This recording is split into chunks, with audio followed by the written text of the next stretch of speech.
Thank you for being with us. First at 5, a Travis County grand jury is scheduled to meet to consider charging up to 18 Austin police officers. This all stems from injuries to protesters and the actions the officers took during the 2020 racial injustice protests. KXAN's Nabil Ramadna is live outside APD headquarters to explain what happens next.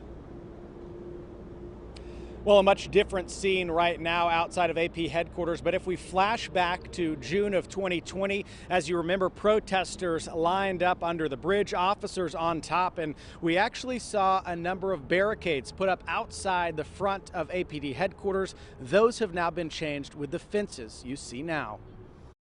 June 2020. A chaotic scene outside APD's headquarters. Hi, I need an ambulance outside of the office. Non-lethal beanbag rounds can be heard firing into the crowd.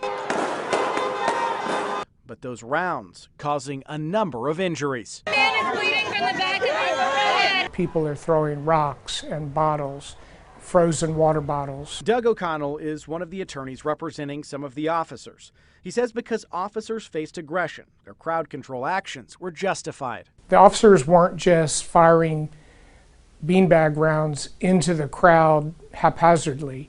They were, as required, targeting specific individuals who posed a threat. 18 officers could face criminal charges. But none of those incidents were the fault of the individual officers. Those officers were issued the shotguns from the department. They were issued the ammunition from the department. Those beanbag rounds were designed to be less lethal. However, they were expired. O'Connell says it's still unclear what evidence could be presented or which witnesses would speak. The district attorney wouldn't tell us. Benjamin Gergen, a criminal defense attorney who's not involved in the case, says that's normal. But you'll have no idea as a defense attorney who they're going to call to testify in front of the grand jury. Sometimes the witnesses will let your office know that they've been subpoenaed, but that's about the only heads up you'll get. They could see video from protesters or body camera footage from the officers, but it's still unknown. Prosecutor and the grand jury prosecutor will present the witnesses that they think can deliver a bill of indictment.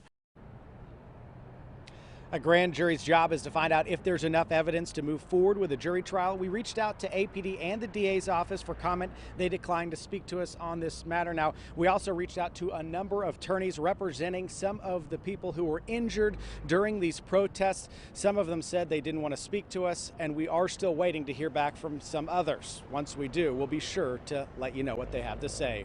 Back to you.